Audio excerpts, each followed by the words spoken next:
கேரளாவில் தென்மேற்கு பருவமழை நாளை மறுநாள் தொடங்க வாய்ப்பு இருப்பதாக இந்திய வானிலை ஆய்வு மையம் கூறியிருக்கிறது. இதுகுறித்த கூடுதல் தகவல்களை வழங்குவதற்காக செய்தியாளர் மணிவண்ணன் இணைப்பில் இருக்கிறார். வணக்கம் மணிவண்ணன். தென்மேற்கு பருவமழை முன்கூட்டியே துவங்கும் சொல்லப்பட்ட நிலையில் நாளை மறுநாள் கேரளாவிலையும் தமிழ்நாட்டின் சில பகுதியிலையும் துவங்க இருக்கு. உங்களுடைய கூடுதல் தகவல்கள் என்ன?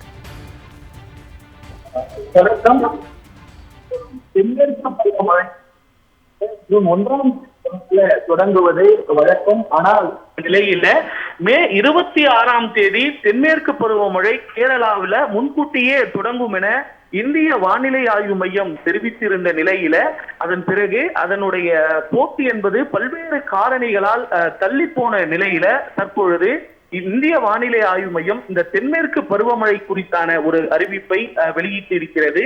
மே 4ஆம் தேதி வாக்குல கேரளாவுல நிலப்பரப்புல தென்மேற்கு பருவமழை தொடங்கும் என்று அதுல குறிப்பிடப்பட்டிருக்கிறது. அதே போல கேரளா, லட்சத்தீவு, அதே போல தமிழ்நாட்டின் தென்கோடி மாவட்டங்கள், மேற்கு தொடர்ச்சி மலை மாவட்டங்கள்ல அன்றைய தினம் லேசான மழைக்கு வாய்ப்பு இருப்பதாகவும் வானிலை ஆய்வு மையம் கூறியிருக்கிறது. இந்த மாதம் இந்தியாவில தென்மேற்கு பருவமழை படிப்படியாக முன்னேறி ஒட்டுமொத்த இந்தியாவில பாத்தீங்கன்னா தென்மேற்கு பருவமழை குறைந்த அளவே பதிவாகக்கூடும் என்றும் வரக்கூடிய மாதங்கள், அதாவது அடுத்த ஜூலை மாதம் உள்ளிட்ட மாதங்கள்ல தென்மேற்கு பருவமழை படிப்படியாக அதனுடைய வலுவை அதிகரிக்கும் என்றும் எதிர்பார்க்கப்படுகிறது.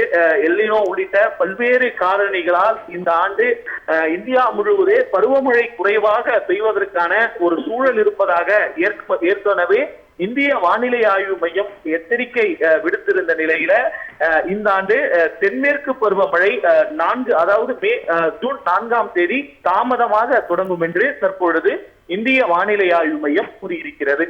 பல்வேறு சுற்றுச்சூழல் காரணிகளால் தென்மேற்கு பருவமழை ஜூன் 4ஆம் தேதி துவங்குகிறது என்ற தகவலை வழங்கியமைக்கு நன்றி மணிவண்ணன்.